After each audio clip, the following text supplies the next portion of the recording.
네, 오늘 오후 예배 시간을 통해서 하나님의 은혜와 성령의 역사가 우리 성도님들의 삶 가운데 충만히 임하여서 참 그리스도인의 삶을 살아가시기를 주님의 이름으로 축복합니다. 오늘은 평강의 하나님을 만납시다라는 제목으로 말씀 나누겠습니다. 성경에는 신비롭고 경이로운 단어들이 참 많이 나오죠. 그 가운데 이 샬롬이라는 단어는 굉장히 우리가 생각하는 것 이상으로 신비로운 단어입니다. 이 샬롬이라는 단어가 사용된 것 중에 가장 중요한 곳에 사용된 곳이 있어요. 우리 좀 이따 한번 살펴보려고 합니다. 이 단어의 의미는 평화입니다. 평화. 보편적인 정의로는 평화, 샬롬, 평화예요. 그래서 히브리 사람들은 사바 샬롬 이렇게 하거든요. 인사를 사바 샬롬, 식사하시기를 똑같이 사바 샬롬 이렇게 평화가 있기를 기원하는 거죠. 이게 인사가 된 거예요. 근데 이 샬롬이라는 의미를 신학자들이 연구를 막 하다 이렇게 보니까 많은 광범위한 의미들을 담고 있다는 것을 알게 돼요. 그래서 한 신학자가 샬롬에 대해서 얘기하기를 우리를 둘러싼 모든 삶의 마당, 모든 인간관계 속에서 궁극적으로 경험될 수 있는 충만하고도 온전한 은혜의 상태, 이렇게 정의를 했어요.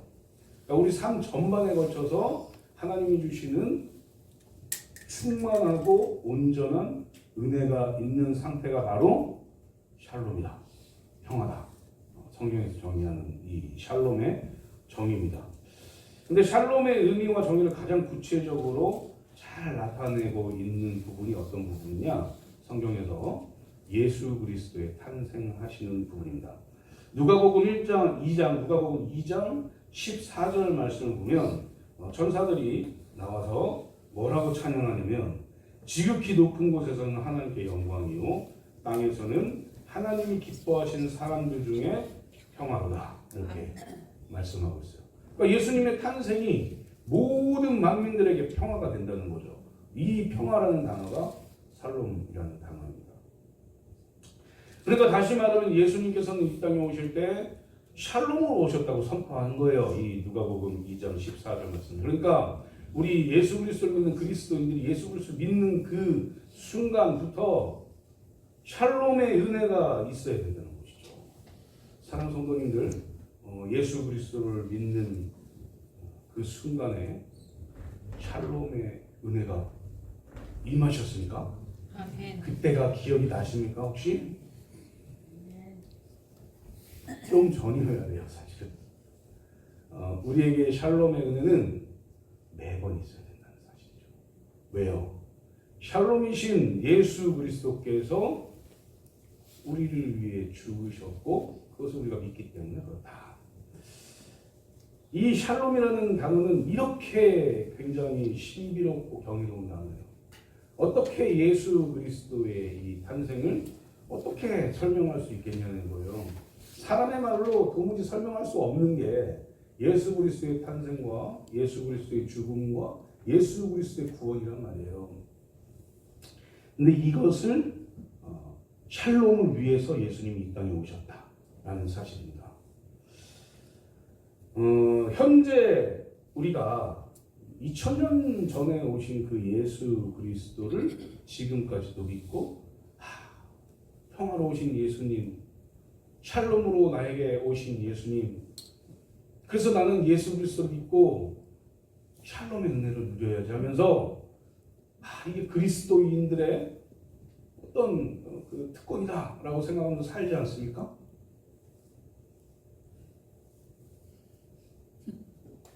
평화롭지 않으세요? 삶이 괴롭기만 하십니까?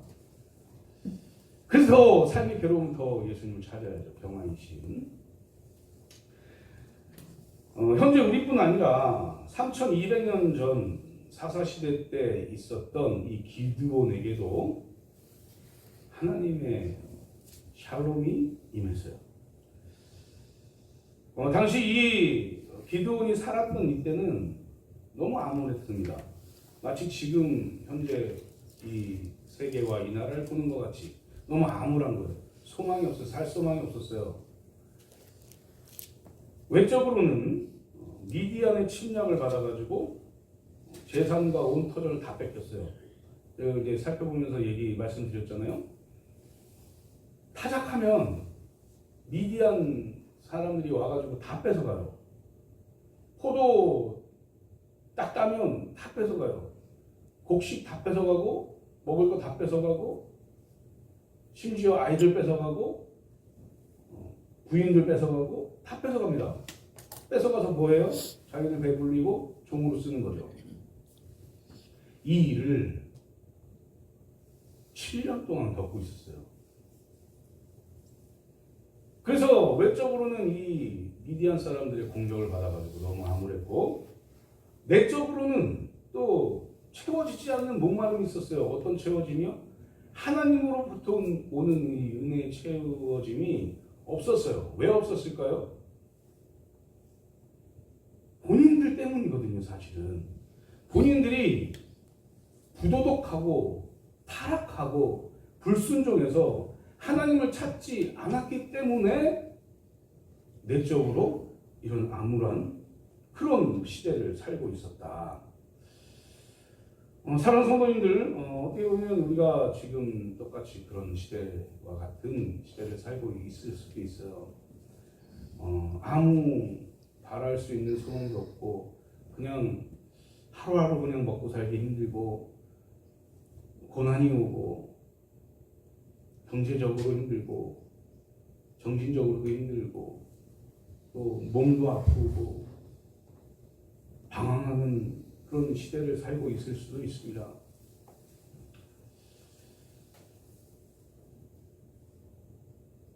지금 우리에게 그런 시대가 도래해 있다면 우리에게 가장 필요한 것이 무엇인가? 평화의 하나님이다 라는 사실입니다. 그래서 우리는 평화의 하나님, 샬롬의 하나님을 찾아야 돼요.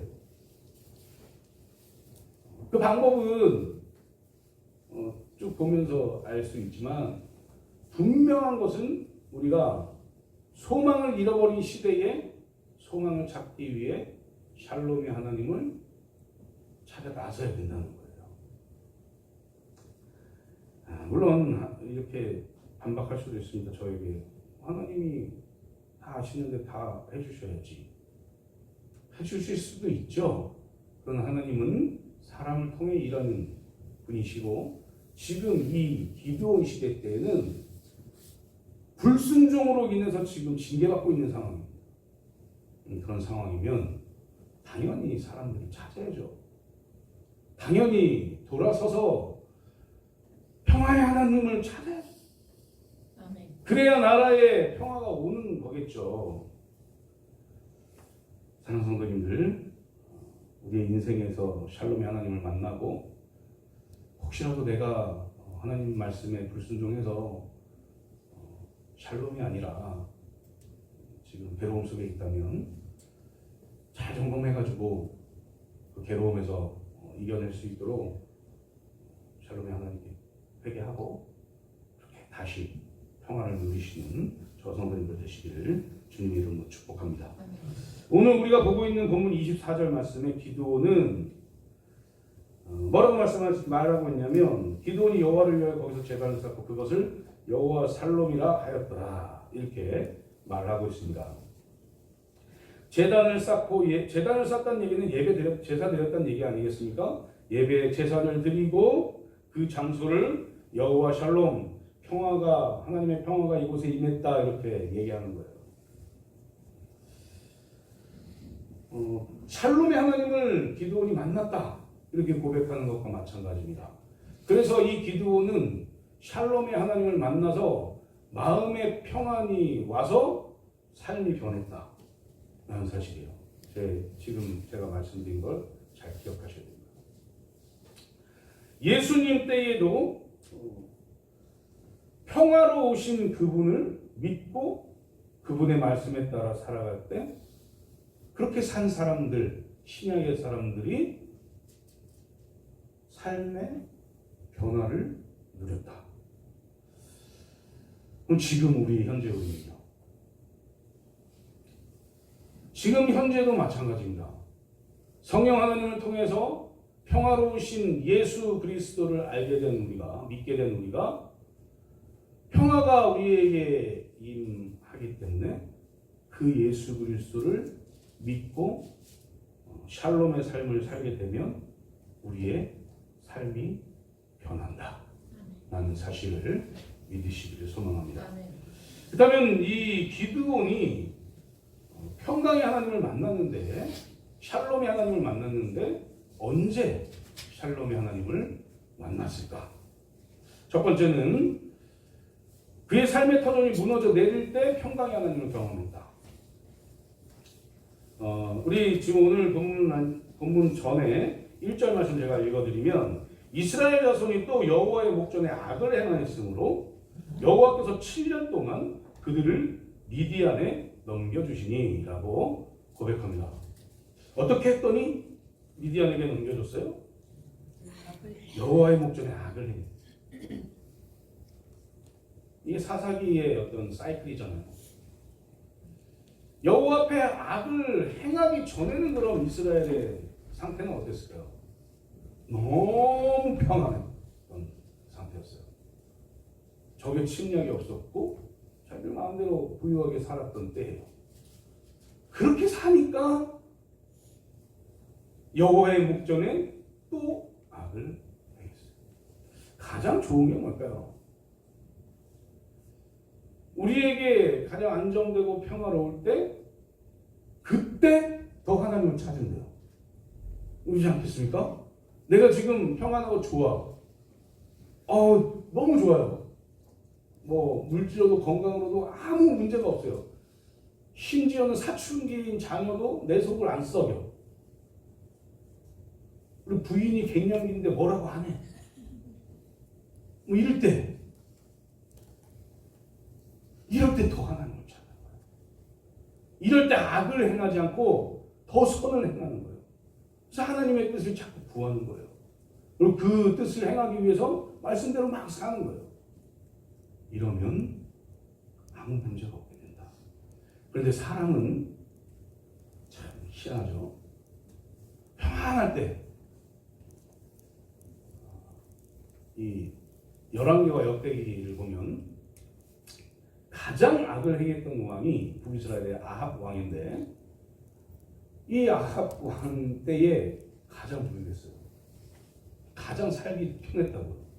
가장 살기 좋았어요. 근데 나라가 하나님의 말씀에 불순종하고 악을 행하고, 그냥 그게 악을 행하는 게 그냥 당연한 것처럼, 악을 행하는 것이 사람인 것처럼, 이게 인생이다라고 악을 행하는 악한 사람들 시대 중에 가장 악했던 시대가 그 시대예요. 그러니까 사람은 편안하잖아요. 자기 마음대로 살려고 하는 경향이 있다. 잘 못 살잖아요. 하나님한테 책임을 떠넘기려는 경향이 있다. 우리 양양중앙교회 성도님들은 삶의 터전이 무너지기 전에, 내가 정말 삶의 터전이 잘 쌓아 올려졌을 때, 그때 더 하나님을 찾으십시오. 그리고 하나님께서 원하시는 하나님의 말씀대로 살아가십시오. 선을 행하십시오. 그러면 하나님께서 다른 민족을 들어서, 세상을 들어서 하나님의 백성 치지 않으실 거예요. 심판하지 않으실 거예요. 마치 사사기 때처럼 저렇게 하지 않으실 거다. 그게 가장 좋은 방법입니다. 그런데 이미 일은 이루어졌고, 이스라엘 백성들은 평화를 옷에 삼드죠. 드보라를 통해서 평안을 이루고 있던 그 시대에, 평안하니까 나는 또 죄를 지으러 가야겠구나, 악한 일을 하러 가야겠구나 하면서 이 세상 속으로 막 악한 일을 하면서 막 살아요. 하나님이 어떻게 하시겠어요? 또 악한 짓을 하는구나, 또 내 말대로 살지 않는구나, 심판하시기로 작정하시고. 그게 하나님의 공입니다. 공의. 당연한 거예요. 잘못을 저지르면 벌을 받는다. 이 의무. 하나님의 말씀에 불순종하고 악을 행했더니 하나님이 자기 민족을 들어서 때린 것도 아니고 하나님 스스로 초자연적인 현상으로 심판한 것도 아니고 유대인들이 가장 벌레처럼 보는 이방인들이 자기 나라를 쳐요. 그리고 지배해요. 막 삶의 터전이 완전히 무너져버려요. 완전히. 이 미디안의 침략 형태는 조금 달랐어요. 다른 나라보다. 다른 국가는 이 국토를 침탈해가지고 이 국토를 다스렸다면 이 미디안은 더 힘들었을 것 같아요. 제 생각에. 농사는 져야 되겠는데 포도는 익어가고 있는데 그때를 딱 알아가지고 낙타 타고 와서 싹 메뚜기 떼처럼 싹 긁어가요. 그래서 자꾸 사람들이 산으로 동굴을 파고 그 안에서 자기 삶의 터전이 아예 없어지는.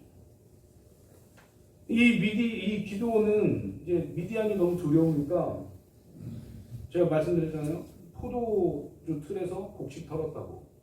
그러니까 포도주 틀에서 곡식을 털었으면 얼마 없어요. 곡식이 얼마 없는 곡식 그냥 턴 거예요. 참. 우리 저는 당연히 못 겪었고 저희도 겪으신 분들이 얼마 안 계시겠지만 일제시대나 6.25 전쟁이 일어났을 때 그렇지 않았겠습니까? 어떻게든 피해서 조금이라도 먹어보려고 하지 않았겠어요? 지금 기드온이 이스라엘이 지금 그런 상태에 있어요. 근데 그 원인이 뭐라고요? 여호와의 목전에 악을 행했기 때문에. 하나님이 심판하시기로 작정하셨고 그 일이 일어났기 때문에 이렇게 됐다. 그런데 우리 성도님들 가운데에도 이런 일들을 경험하고 있는 분들이 있을 수 있어요. 많은 사람들에게 얘기하기 힘들어서 얘기 못하시는 분들도 있을 거고 제가 우연히 알 때도 있고 저에게 직접 말씀하시는 분들도 있고 경제적으로 어렵다, 육체적으로 힘들다, 마음이 너무 괴롭다, 이런 여러 가지 일들을 그런 고통의 시간을 지내시는 분들도 있다. 이런 고통의 시간을 지낼 때 가장 필요한 분이 누구시냐? 필요한 것이 무엇이냐? 하나님의 샬롬이다. 그래서 우리는 평화의 하나님을 항상 갈구해야 돼요. 우리가 만약에 우리의 삶의 터전이 아주 안 좋고 아주 이게 어떻게 해야지 헤어나올 수 있지? 라고 고민하고 생각하고 있는 그때에도 우리는 생각해야 된다고. 그리스도인들은 이 당시 이스라엘 백성들처럼 산속에 들어가야지, 나 그냥 숨을 거야, 나 그냥 숨고 그냥 있을 거야, 하나님 모르겠어요, 그냥 숨어서 지낼게요, 이렇게 할 게 아니라 하나님 앞에 내 문제를 들고 나와야죠. 그리고 더 중요한 게 있습니다. 지금 내가 이런 상황에 와 있는 것이 내가 하나님 앞에 악을 행해서일까? 라고 생각하면서 내 죄를 발견해내야 돼요. 내가 생각이 안 난다? 그럼 기도해야죠. 성령 하나님 생각나게 해달라고. 그 생각이 나면 회개해야 됩니다. 그런데 중요한 것은 모든 문제들이 다 나의 악으로부터 오는 건 아니다. 혹시라도 하나님께서 나를 테스트하고 있지는 않았는지 다 살펴봐야 됩니다. 지금 내 상황이 역전되기 위해서는 하나하나 다 살펴보셔야 돼요. 기도하면서 지금 내 상황이 이렇습니다. 하나님 어떻게 해야 됩니까? 내 삶의 터전이 이렇습니다. 하나님 내 몸이 이렇습니다. 하나님 내 우리 집에 경제가 이렇습니다. 다 내놓고 하나님 어떻게 제가 해야 됩니까?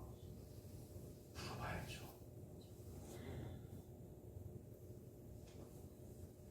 그렇게 할 때 하나님께서 샬롬으로 우리를 만나주신다.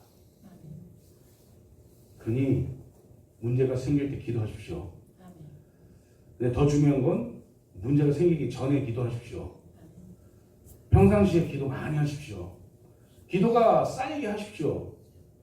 기도를 통해서 하나님의 은혜를 부어주십니다. 어떤 은혜요? 평강의 은혜를 우리가 알 수 없을 만큼 부어주세요. 예수 그리스도를 믿었을 때 우리의 마음이 어땠어요? 다 할 수 있을 것 같지 않으셨어요? 아니신가 봐요? 예수님 믿어졌다. 그래, 난 천국 가지 뭐. 이러셨습니까? 너무 기뻤어요. 나 그냥 막 하나님 막 반대하고 내가 어떻게 예수님이 나를 위해 주느냐 막 이랬던 사람이 성령 하나님을 통해서 예수님이 나를 만나주니까, 그 평화의 예수님이 나를 만나주니까 눈물 콧물 다 짜고 삶이 너무 기쁘고 그런 상황을 경험하시지 않으셨습니까? 모두 다. 그런데 중요한 건 이 경험이 매번 있어야 됩니다. 사랑하는 성도님들, 우리의 삶이 어려울 때, 우리의 삶이 풍족할 때 날마다 평화의 하나님을 찾으십시오. 그리고 평화이신 예수 그리스도를 더 마음에 간직하세요. 그리고 예수 그리스도께서 주시는 그 평화를, 그 기쁨을 누리시기를 소망합니다. 그렇게 하면서 나의 삶의 터전이 무너졌을 때 평강의 하나님을 경험하시는 저 성도님들 되시기를 주님의 이름으로 축복합니다. 두 번째는 자신이 해결할 수 없는 불가능한 일에 직면했을 때 평강의 하나님을 만났다. 하나님께서는 이 이스라엘 백성들이 회개하고 하나님 앞에 부르짖을 때 5절에서 6절에 나오는데, 그때 그들을 구원할 지도자인 사사를 세우십니다. 미디안에게 7년 동안 그렇게 너무 힘들 때 이스라엘 백성들이 부르짖어요. 하나님 잘못했어요. 살려주세요. 못 살겠어요. 제발 좀 살려주세요. 제가 하나님 말씀에 불순종한 거 죄송합니다. 순종할게요. 내가 악한 일 한 거 하나님 용서해 주세요. 막 죄를 뿌리고 막 옷을 찢고 하나님 막 이러면서 이스라엘 백성들이 회개를 했단 말이에요. 하나님이 그 회개를 들으시고, 그래 알았어, 내가 사사 세워줄게. 그리고 세운 사사가 기드온이야. 근데 이 기드온이 그래요 하나님, 예, 알겠습니다, 이렇게 하면 얼마나 아름답겠습니까? 이 기드온은 그냥 평범한 사람이었어요. 근데 어떻게 보면 평범보다 더 자기 자신을 몰랐던 사람이에요. 나는 못해요, 이런 사람이었어요. 하나님 보세요, 나는 아주 작은 자입니다. 하나님 자꾸 그러지 마세요, 이랬던 사람이에요. 그리고 의심도 엄청나게 많았던 사람입니다. 하나님 표징을 보여주세요 이러고. 하나님 그러면 이 염소부터, 나중에 또 이제 시간이 되면 말씀드릴 텐데, 그렇게 표징을 보였어요. 모세가 4번을 하나님이 사명을 주실 때 4번을 막 하나님 전 안 됩니다 이렇게 막 했잖아요. 비슷해. 마치 저를 보는 것 같아요. 제가 하나님이 신학해야지 이런 얘기를 다른 사람들을 통해서 자꾸 할 때, 20살 때부터 계속 4번을 제가, 3번을 제가 아닙니다 이렇게 한번 했거든요. 하나님이 직접 얘기하지 않으면 난 안 해요 막 이랬거든요. 되게 건방지지 않습니까? 제가 너무 교만했지 않습니까? 결국 하나님이 그래 알았어, 진짜 직접 마음을 주시더라고. 이 기드온도 하나님 이 극히 약하고 작은 내가 뭘 할 수 있겠어요? 저는 사상아니에요. 이게 그냥 자기를 낮추는 것처럼 보이잖아요. 교만한 거예요. 하나님이 우리를 세우실 땐 아시니까 세우신 거거든요. 복을 주시기 위해서 직분을 주시고 또 일할 수 있도록 세우시는 거거든요. 그걸 믿고 아멘하고 나가면 되는데 이 기드온처럼 많은 사람들이 그렇지 않다. 저도 그렇잖아요. 얼마나 하나님이 얼마나 힘드셨을까. 가끔씩 그런 생각 해봐요. 이재민이라는 사람을 이렇게 서원한 대로 이렇게 인도하시고 가실 때 얼마나 힘드셨을까. 분명히 교만해가지고 자꾸 안 한다고 할 텐데 실제로 안 한다고 3번이나 했으니까 그때 서원한 게 생각이 났으니까 얼마나 무지합니까 제가. 어찌됐든 너무 자기가 약하고 부족하다고 지금 얘기하고 있어요. 이 기드온이. 저는 안 돼요. 하나님, 저는 못해요. 할 수 있는 게 없어요. 불가능한 일입니다. 이렇게 얘기합니다. 이렇게 얘기하는 거예요. 회의적인 반응을 보이는 거죠. 그런데 문제는 이 기드온이 하나님 생각을 안 했다는 거예요. 하나님은 불가능을 가능하게 하시는 거예요. 내가 할 수 없겠다고 생각하는 건 그냥 내가 할 수 없는 거예요. 그러나 하나님께 붙들림 바 되어서 하나님이 세우신 사람은 하나님이 그 일을 하신다니까요. 언제요? 그 하나님의 약속을 믿을 때요. 불가능한 일을 가능하게 하신다는 그 하나님을 믿을 때 그냥 하나님이 말씀하시고 세우실 때 아멘 하시는 거예요. 그러면 하나님이 나는 불가능한 사람이어서 못하지만 능력이 너무나 많으신 오늘 어떻게 할 수 있습니까? 창조 사건을 보면은 끝난 거 아닙니까? 그리고 어떻게 하나님이 능력이 없다고 말할 수 있겠어요?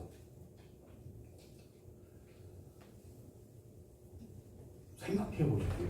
창조한다는 게 말이 안 되잖아요. 사실은 상식적으로 생각하면 이게 말이 돼요? 창조되었다. 말이 안 돼요. 그런데 하나님이 말씀을 그 일을 하셨다는 거예요. 그러니까 하나님이 나를 사용하겠다라고 하실 때 나는 불가능해 보여도 그냥 믿고 아멘 하시면 돼요. 그리고 그 아멘 하심에 따라서 하나님의 말씀대로 쭉 걸어가시면 하나님이 불가능한 일도 가능하게 하신다. 아멘. 이 바로 하나님이 주시는 평안 아니겠습니까? 이 기드온도 저 못해요 라고 했는데 하나님이 내가 널 사용할 거야, 내가 널 세울 거야 라는 것을 듣고 나아갈 때 24절에 고백이 나오는 거예요. 여호와 샬롬의 고백이 나오는 거라고요. 기도의 응답이 뭐라고 생각하십니까? 내가 바라는 것들 이런 것들이 응답되는 응답되었다라고 생각하는 가장 중요한 지점이 있어요. 이게 뭐냐면 기도했을 때 마음의 평안함이 오느냐 아니면 계속해서 두렵냐 이것의 문제입니다. 그 일은 아직 해결이 되지 않았거든요. 내가 기도하는 문제는 해결이 되지 않았으나 그런 간증 우리 교회에서도 몇 번 들었습니다. 해결되지 않았으나 마음의 평안이 있어요 라고 저한테 간증하시는 분들도 있어요. 기도의 응답은 그거라고 생각합니다.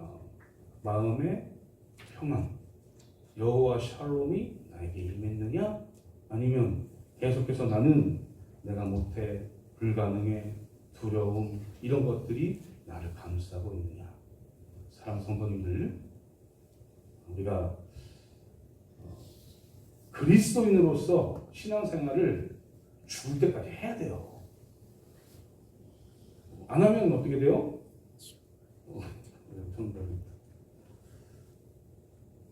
그래서 우리는 더 열심히 하나님을 찾아야 된다. 그래서 더 우리는 기도원이 가장 잘했을 때에 그때를 생각하면서 하나님께 다 맡겨드릴게요. 하나님이 평안이십니다. 하나님을 만나니 마음이 평안해져서 다 할 수 있을 것 같아요.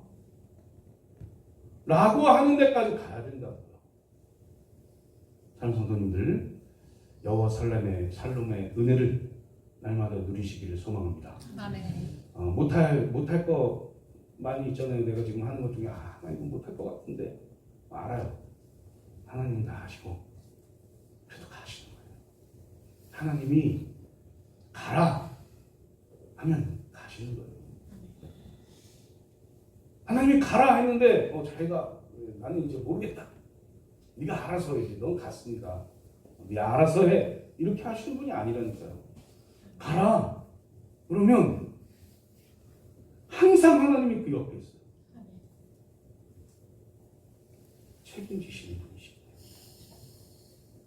그분 믿고 그분 붙들고 언제나 평강의 하나님 그 사랑 안에서 모든 일들이 해결되시는 저와 성도님들 되시길 주님의 이름으로 축복합니다.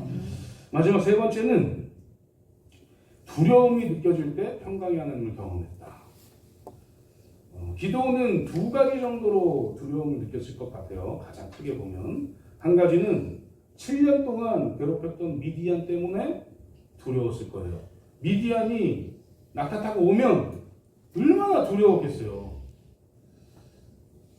전쟁 나면 지금 이제 중동 지역 우크라이나 전쟁이 있잖아요. 전쟁 나면 얼마나 두려울까요? 탱크가 지나가면 얼마나 무서울까요? 제가 5살 때 이제 우리 아라가 이제 막 멸공 막 이런 거 막 외칠 때 막 김일성 막 돼지로 표현하고 막 이럴 때 그 방공 막 이런 거 할 때 군사 작전 같은 거 많이 했잖아요. 헬리콥터가 막 돌아다니고 막 저희가 산구대기에 살았다고 했잖아요. 헬리콥터가 막 돌아다니고 그러면 이해하지 못하는 표정도 있어요. 서울이지만 시골스러웠으니까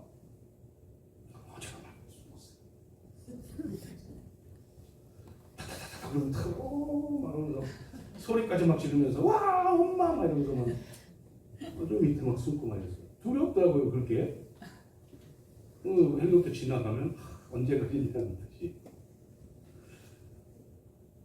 미디안이 이스라엘에 물건을 빼앗으러 왔을 때 엄청 두려웠을 것 같아요. 또 하나는 하나님 앞에서 이 기드온은 두려웠다. 왜 두려웠을까요? 죽을까 봐요. 오늘 말씀 보니까 22절 말씀에 보니까 뭐라고 했냐면 기드온이 그가 여호와의 사자인 줄 알고 이르되 슬프도소이다. 주 여호와여 내가 여호와의 사자를 대면하여 보았나이다. 이렇게 말합니다. 왜 슬플까요? 왜? 하나님을 보면 죽는다 아는 걸 알거든요. 모세도 하나님의 뒷모습밖에 못 봤어요. 하나님을 진짜 보면 죽어요. 사람은. 왜 죽을까요? 죄인이기 때문에요. 거룩하신 하나님 앞에서 하나님을 대면하면 죽는다고요. 그냥 싹 사라질까요? 한 번도 경험해보지 못해서. TV에 요즘 공상 과학 영화 이런 거 보면 분자로 막 쪼개져가지고 축축축축 이렇게 될까요? 사라질까요? 그래서 두려웠던 거예요. 죽을 것 같아서. 그때 하나님이 뭐라고 말씀하시느냐? 참 은혜인데 23절에 여호와께서 그에게 이르시되 너는 안심하라. 두려워하지 말라. 죽지 아니하리라 하시니라. 사랑하는 성도님들, 삶에서 두려움이 있으십니까? 내가 죽으면 그냥 심판당할 것 같이 느껴지십니까? 내가 지금 죄인이기에 하나님이 심판하셔서 그냥 끝장내실 것 같이 느껴지십니까? 하나님은 우리 그리스도인들에게, 내 죄를 가지고 나온 이 그리스도인들에게 뭐라고 말씀하시느냐? 안심하라고 말씀하세요. 두려워하지 말라고 말씀하세요. 넌 죽지 않을 거야 라고 말씀하십니다. 이렇게 말씀하시자마자 기드온이 고백한 게 24절에 여호와 살로입니다. 사랑하는 성도님들, 하나님은 우리 성도님들을 사랑하십니다. 그 누구보다도 사랑하세요. 그 어떤 것보다도 우리 성도님들을 기뻐하세요. 그러니 하나님을 날마다 찾아야 되는 거예요. 그러니 하나님을 두려워만 하지 않아야 된다는 겁니다. 이 기드온 시대에, 구약 시대에 하나님은 어떤 분이라고 느껴졌냐면, 사람들이 느꼈냐면 막 천둥치고 번개치고 막 와우 하면서 막 연기 쫙 나면서 하나님이 쫙 나타나셨거든요. 저처럼 얼굴 쫙 나타난 게 아니라 하나님이 쫙 임재하셨거든요. 그러니까 그 소리만 들으면 두려운 거예요. 와, 하나님이 지금 나타나셨다. 그런데 하나님은 꼭 그런 분만은 아닙니다. 하나님은 무섭게만 나타나는 분이 아니라 우리에게 평화를 주시러 나타나시는 분이세요. 하나님은 우리를 너무 사랑하시니까 예수 그리스도를 평강의 왕으로 우리에게 보내신 거예요. 그리고 우리로 하여금 예수 그리스도를 믿게 하시는 거예요. 이게 하나님의 사랑이에요. 그러니까 우리는 하나님을 경외해야 되지만 하나님이 무조건 두려운 분은 아니라는 것을 깨달아야 된다. 아멘. 그렇다고 해서 하나님한테 하나님 이건 좀 한번 해보래요. 뭐 이렇게 하지 마세요. 그 사랑의 하나님을 잘 느끼면서 무서운 분만은 아니고 나를 온전히 사랑하셔서 평화를 주시는 분이다 라고 생각하면서 살아가시기를 소망합니다.